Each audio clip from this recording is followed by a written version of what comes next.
오늘은 소설 쓰고 이야기는 어떻게 얽어짜는가, 그것을 화두로 이야기하겠습니다. 여러분들은 고대 소설의 심청전을 아마 익히 알고 있을 겁니다. 긴 심청전의 그 일생을 어떻게 짧은 현대적인 단편 소설로 얽어짜느냐, 그 요령을 말씀드리도록 하겠습니다.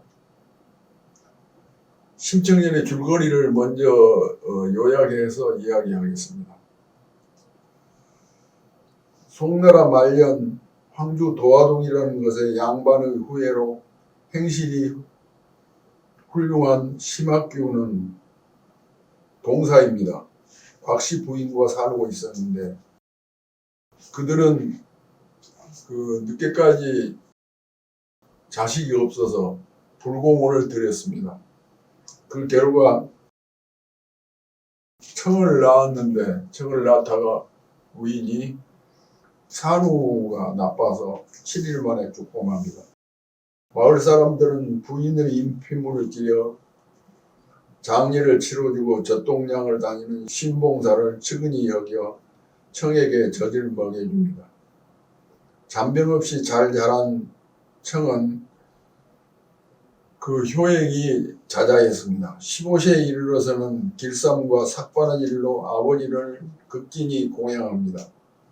인물이 뛰어나고 재질이 비범한 청을 장승성 부인은 수양딸로 삼고자 하지만 청은 아버지를 생각하고 거절합니다. 어느 날 이웃집에 방아를 찧어주러 갔다가 늦어지는 청을 찾아 나선 신봉사는 실족하여 웅덩이에 빠지는 봉변을 당합니다. 이때 마침 그곳을 지나던 모은사 화주승이 그를 구해주고 공양미 300석을 시조하면 눈을 뜰 수 있는데 그렇게 말하자 신봉사는 자기가 거지처럼 산다는 것을 생각지 않고 그 300석을 시조하겠노라고 서약을 합니다. 서약을 해놓고는 신봉사는 고민을 하죠. 그런데 그 심청이 딸이 그것을 압니다. 그래가지고 어떻게 공양미 300석을 해줄까 그러다가 뱃사람들이 인당수 재물을 사겠다고, 처녀의 몸을 사겠다고, 그러니까 공양미 300석을 뱃사람들은 모은사에 시주를 하고 팔려가게 되죠. 팔려가게 되는 그 과정이 아주 슬프고 그렇습니다. 그런데 청이는 아버지에게 장승상의 수양딸로 가게 되었다고 거짓말을 하고 행선 날짜가 되자 아버지에게 사실을 구합니다. 사실을 구하니까 심학규는 통독을 하고 딸이 팔려가자 실신을 합니다. 기절을 한다는 거죠. 그 배를 타고 인당수에 도착한 청은 마지막으로 아버지를 걱정하면서 인당수에 빠집니다. 바닷속에서 청은 용궁으로 모셔지며 후한 대접을 받고 자신의 전생과 현세 미래를 알게 되며 꿈에도 그리던 어머니 곽씨 부인을 만납니다. 그 용왕 나라에서 굉장히 높은 지위에 있게 됩니다. 영궁에서 하루를 지낸 청은 연꽃 속에 들어가 거대한 연꽃 속에 들어가 다시 인간계로 돌아오는데 남경 상인들은 귀국하던 중에 바다에 떠있는 연꽃을 이상하게 여겨 그것을 나라에 바칩니다. 그런데 그 연꽃 속에서 나온 청은 왕후가 되어서 나중에 아버지를 찾는 맹인잔치를 벌입니다. 청의 아버지는 그 맹인잔치에 갔다가 청을 만나게 되는데 그 딸을 보고 싶어 하면서 몸부림치다가 눈을 뜨게 된다는 이야기입니다. 그리고 잘 살았다는 결말을 가지게 됩니다. 현대 소설에서는 이 일생을 전부 다 쓸 수가 없어요. 그래서 어느 대목에서 시작해서 어디까지 끝낼 것인가. 현대 소설의 단편 소설의 구성 방법은 발단, 전개, 클라이맥스, 결말 이렇게 4단계로 나누어서 이야기해야 합니다. 그러면 그 줄거리를 어떻게 배치를 할 것인가? 황순원의 그 소나기를 비교해서 비유적으로 얘기하겠습니다. 소년과 소녀가 개울가에서 만나는데 소녀가 개울물 속에서 조약돌을 소년에게 던집니다. 발단이 이와 같이 시작이 되는데, 전개는 소년과 소녀가 들판에서 놀러 갑니다. 소녀는 소녀가 던진 조약돌을 혼모에 넣고 늘 쪼그락거리면서 소녀를 그리워하죠. 소나기를 만나 수숫단 속으로 들어가 피합니다. 소녀가 가을의 찬 소나기를 맞은 까닭으로 앓게 됩니다. 소녀는 혼우를 까주려고 소녀가 나타나기를 기다리는데 소녀는 병이 들어서 나오지를 않습니다. 절정 부분에서 윤초시 댁의 아버지가 씨암탉을 가져다 주려고 찾아가는데 그 윤초시 댁의 귀한 딸이 죽었다는 소식을 듣고 와서 그날 밤 소년이 잠들어 있는데 아버지가 돌아와서 어머니와 이야기하는 것을 듣습니다. 그 뭐라고 얘기하냐면 악상을 당했는데 그 소녀가 참 앙증스럽게도 뭐라고 유언을 했냐면 내가 입은 옷을 그대로 입혀서 묻어달라고 자기 할아버지 할머니한테 이야기했다는 거예요. 그런데 그 소녀가 입고 있는 옷이 어떤 옷이냐 하면 그 며칠 전에 소나기 맞았을 때 그 소년이 소녀를 업어서 건너면서 그 소년 옷에 묻었던 황토가 소녀의 옷에 묻어 있었어요. 소녀의 유언을 들은 소녀는 그냥 잠에서 깰 수가 없었다는 그런 이야기인데, 그 절정은 그와 같은데 결말이 생략되어 있습니다. 현대 소설은 결말은 아마 이렇게 한 줄 정도로 쓰지 않을까. 소녀는 하고 안간힘을 쓰면서 옆으로 돌아 누웠다. 그것이 결말일지 모르는데 황순원이라는 작가는 결말을 생략해 버립니다. 현대 소설에서는 대개 결말이 생략됩니다. 이 소설의 맨 끄트머리는 이번 죽은 아이는 잔망스러워 죽어가며 이렇게 말했다는군요. 내가 입던 옷을 그대로 입혀 묻어달라고. 이 한마디를 해놓고 소설을 써 나간 것입니다. 현대 소설은 그렇습니다. 결말을 절정 부분을 미리 머릿속에 생각해 놓고 소설을 써나갑니다. 거기에 맞춰서. 여러분들도 소설을 쓰려면 어떤 사건의 결말, 그러니까 클라이맥스를 설정해 놓고 처음부터 그 클라이맥스를 향해서 진술해 나가는 그런 소설을 써야 합니다. 그와 같은 방법으로 심청전의 줄거리를 어떻게 현대 소설을 구성하여야 할까? 그것을 지금부터 이야기하겠습니다. 구성의 실제입니다. 심청전이라는 이 단편 소설은 발단은 어떻게 시작을 해야 하는가?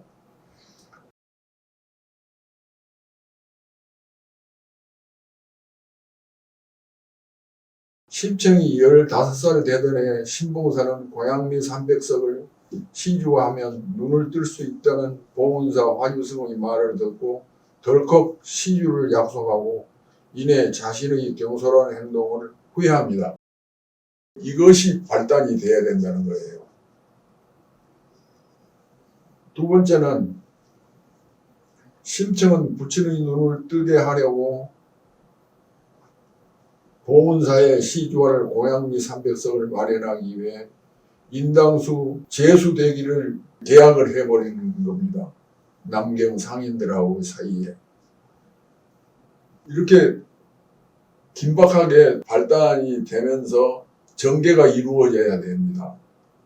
그리고 전개가 이루어지면 앞으로 복잡한 사건이 발생하게 되죠. 다른 부분은 다 놔두고 이 두 대목만을 가지고 단편 소설을 구성한다는 거예요.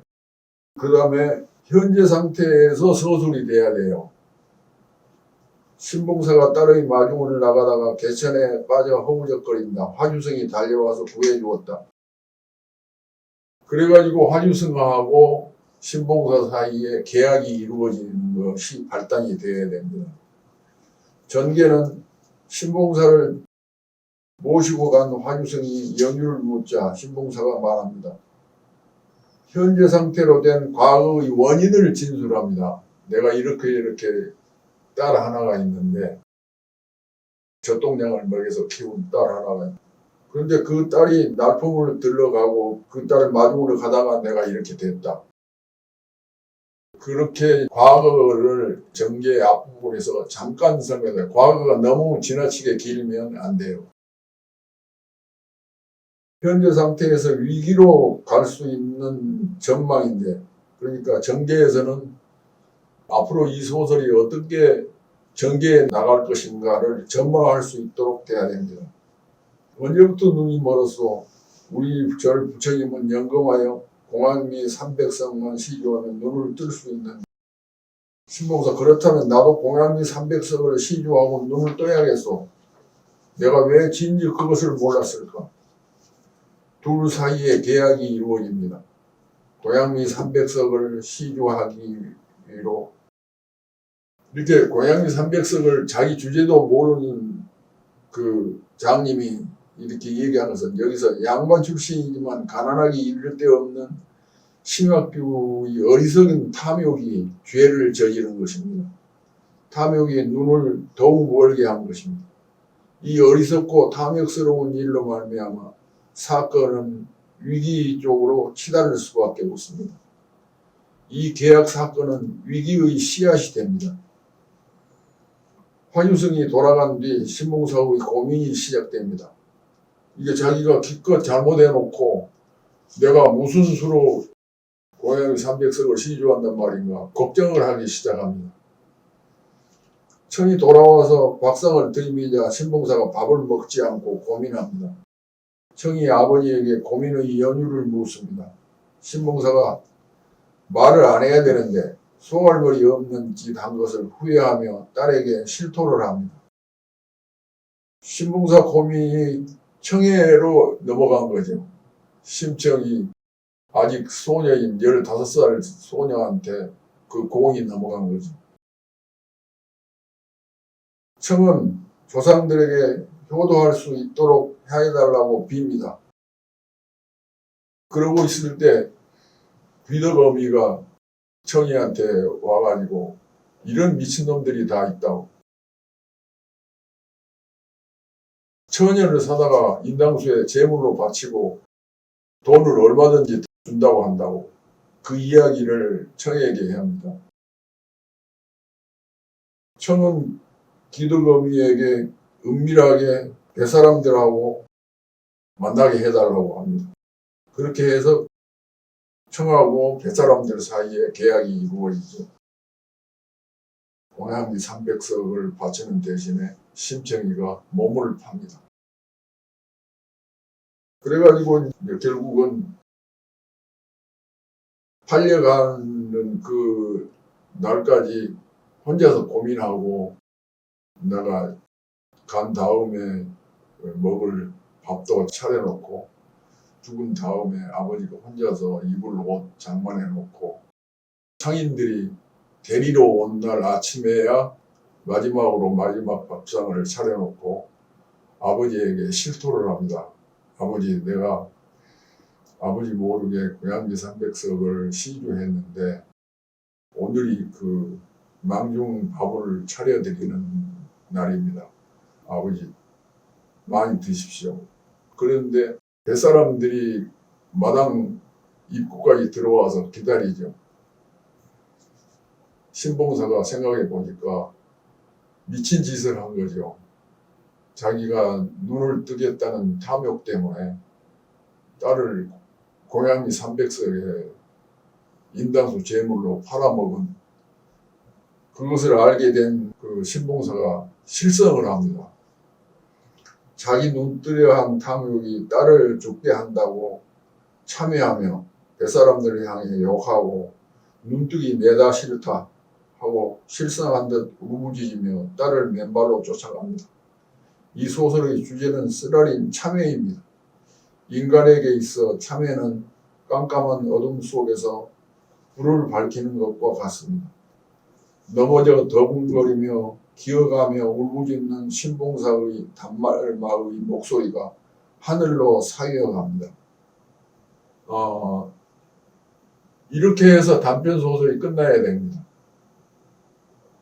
대부분의 현대소설에서는 결말을 생략합니다. 만일 결말을 서술한다면 다른 한 줄로 쓸 수 있습니다. 가령 신봉사의 벗겨진 탕건이 마당에 뒹굴고 있었다. 이렇게 결말을 쓸 수 있을 겁니다. 여러분은 오늘 제 강의를 어떻게 되었습니까? 잘 활용할 수 있었으면 감사하겠습니다.